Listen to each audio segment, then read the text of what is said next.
जो जाना चाहे उसे जाने दो, नए रास्ते और अनछुए सत्यों का अन्वेषण करें। बाबा नीम करोली महाराज जी के उक्ति जो जाना चाहे उसे जाने दो के माध्यम से हमें एक अद्भुत दृष्टिकोण प्राप्त होता है, जो जीवन को सरलता और समर्पण की दिशा में मोड़ने का सुझाव देता है। इस नारे का मतलब है कि हमें अपने जीवन में उच्चतम और दिव्य लक्ष्यों की प्राप्ति के लिए खुद को समर्पित करने का अवसर देना चाहिए और दूसरों को भी वैसा ही करने की स्वतंत्रता देनी चाहिए। आगे बढ़ने से पहले हम आपसे एक अनुरोध करते हैं कि कृपया हमारे चैनल को सब्सक्राइब करें और इस वीडियो को लाइक करें। वीडियो देखने के बाद अपने प्रिय और परिजनों के साथ साझा करें। बाबा नीम करोली महाराज जी का ये सिद्धांत जीवन को स्वीकार्यता और निर्विकारता की दिशा में मोड़ने का आदान प्रदान करता है। यहाँ बहुत सी घटनाएं और किस्से हैं जो इस सिद्धांत को साकार करती है। जब हम किसी दूसरे के लिए कुछ करते हैं तो अक्सर हम उम्मीद करते हैं कि उस व्यक्ति को हमारी मेहनत और समर्पण का पता चले, लेकिन कभी कभी होता यह है कि हमारे कार्यों का सही से मूल्यांकन नहीं हो पाता और व्यक्ति के मन में हमारे प्रति कोई विशेष भावना नहीं होती। बाबा नीम करोली महाराज जी की यह बात सिखाती है कि हमें अपने कर्मों को निष्कर्षता से करना चाहिए, भले ही उसका फल हमें मिले या ना मिले। हमें चाहिए कि हमारी समर्पण भावना और नेकी करने की चाह हमें हमारे कर्मों से ही मिले, बिना किसी उम्मीद या प्रतिपादन के। इस विषय पर गहरे विचार करते हुए हम देख सकते हैं कि एक व्यक्ति ने किसी अन्य व्यक्ति के लिए बहुत कुछ किया हो, लेकिन उसे उस व्यक्ति के मन में कोई खास स्थान नहीं मिला। इस स्थिति के पीछे कई कारण हो सकते हैं, जैसे कि सामाजिक परिस्थितियां, व्यक्ति की सोच और उसकी आदतें। बाबा नीम करोली महाराज जी के उक्ति के माध्यम से हमें ये शिक्षा मिलती है कि हमें अपने कर्मों का फल चाहे जैसा भी हो उसे स्वीकार करना चाहिए और हमें यह उम्मीद नहीं रखनी चाहिए कि हमारी हर मेहनत का सीधा फल हमें मिलेगा। इसमें समर्पण और त्याग की भावना होती है जो हमें अपने कर्मों को सही दिशा में करने के लिए प्रेरित करती है। अब हम देख सकते हैं कि यह सिद्धांत कैसे अपनाया जा सकता है और इसे अपने जीवन में कैसे समाहित किया जा सकता है।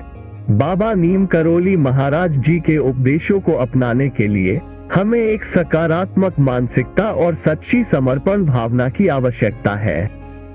यह विचार करें कि एक व्यक्ति ने दूसरों के लिए कुछ किया, लेकिन उसे उस व्यक्ति के मन में खास स्थान नहीं मिला।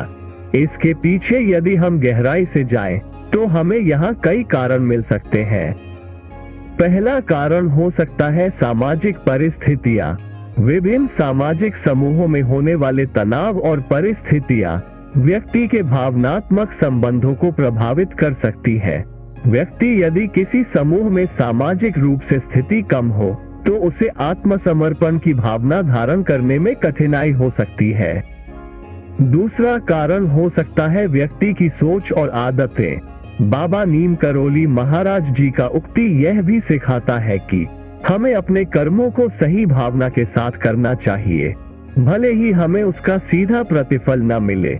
व्यक्ति की सोच और आदतें उसके अनुभवों और शिक्षाओं से निर्मित होती है और इसलिए यह महत्वपूर्ण है कि वह अपने मानसिक दृष्टिकोण को सकारात्मक बनाए रखे।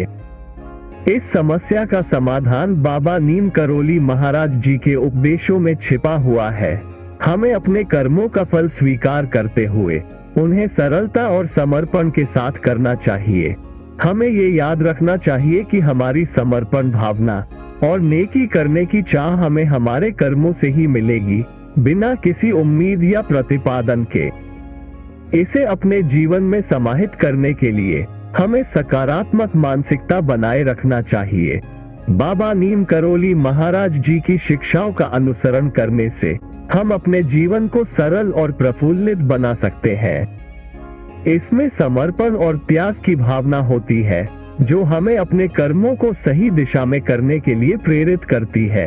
यह एक ऐसा मार्ग है जो हमें आत्मनिर्भर बनाता है और हमें अपने कर्मों की सही मूल्यांकन की आदत देती है। इस दिशा में बढ़ते हुए हम देखते हैं कि जब हम आत्मसमर्पण और समर्थन के साथ कार्य करते हैं तो जीवन में संतुलन और सुकून होता है। ये हमें निराशा और उत्साहहीनता से बाहर निकालकर एक पूर्ण और खुशहाल जीवन की दिशा में बढ़ने का मार्ग दिखाता है। बाबा नीम करोली महाराज जी की यह शिक्षा हमें सिखाती है कि हमें कर्मों के फल की चिंता करने की बजाय हमें अपने कर्मों को सच्ची भावना और समर्पण के साथ करना चाहिए। ये सीख हमें ये बताती है कि असली समर्थन और आत्मसमर्पण तभी होता है जब हम निर्लिप्त भाव से कर्म करते हैं, अपने को स्वीकारते हैं और फल के बिना ही अपनी मेहनत का मूल्य मानते हैं। इस प्रकार बाबा नीम करोली महाराज जी के उक्ति जो जाना चाहे उसे जाने दो के माध्यम से हमें एक सकारात्मक और सही दृष्टिकोण प्राप्त होता है जो हमें जीवन को सरल और प्रशांत बनाए रखने का सुझाव देता है। ये हमें ये सिखाता है कि कर्मों का सही दृष्टिकोण रखने से हम आत्मनिर्भरता, समर्पण और संतुलन की अद्वितीय अनुभूति कर सकते हैं।